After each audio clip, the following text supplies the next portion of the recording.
Une disparition inquiétante, celle d'une mère de famille au Pays Basque dont on est sans nouvelles depuis plus d'un mois.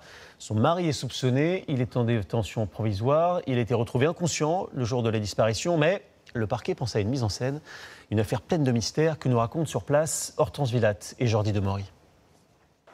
Dans ce village d'ordinaire tranquille, les habitants vivent depuis un peu plus d'un mois dans l'angoisse. Quand c'est vraiment dans notre village, c'est l'incompréhension. Je suis catastrophée. On se demande où est passée cette jeune femme.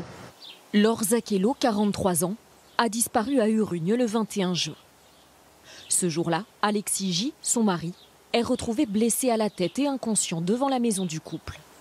À côté de lui, un parpaing. Aucune trace en revanche de son épouse.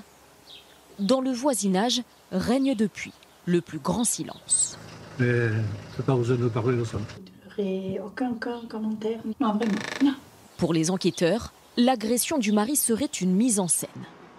Si en garde à vue, l'homme dit ne se souvenir de rien, il est mis en examen pour homicide volontaire sur conjoint et placé en détention provisoire sur demande du procureur. J'estime que nous disposons à ce jour d'indices graves et concordants qui nous laissent penser que Laure Zakello est possiblement décédée, possiblement victime d'un homicide volontaire par son conjoint. Selon nos informations, Alexis J. présente lors de son audition de nombreuses égratignures et au domicile du couple, 2 armes ont disparu. L'enquête met en avant que Laure Zakello vivait dans la peur, comme elle l'écrivait sur les réseaux sociaux. Ce week-end, j'ai vécu une situation relationnelle très stressante, pour ne pas dire terrorisante. J'ai eu très peur pour ma vie et même celle de mes 3 enfants. Le couple était en instance de séparation.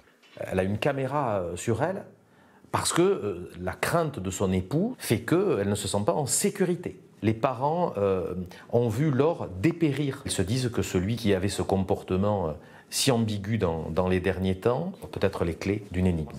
Une accusation balayée par les avocats du mari. Depuis un mois, pèse sur notre client une présomption de culpabilité inacceptable. La présomption d'innocence doit bénéficier à Alexis J.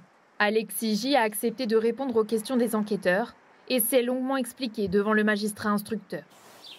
Les investigations pour retrouver Laure Zakello se poursuivent.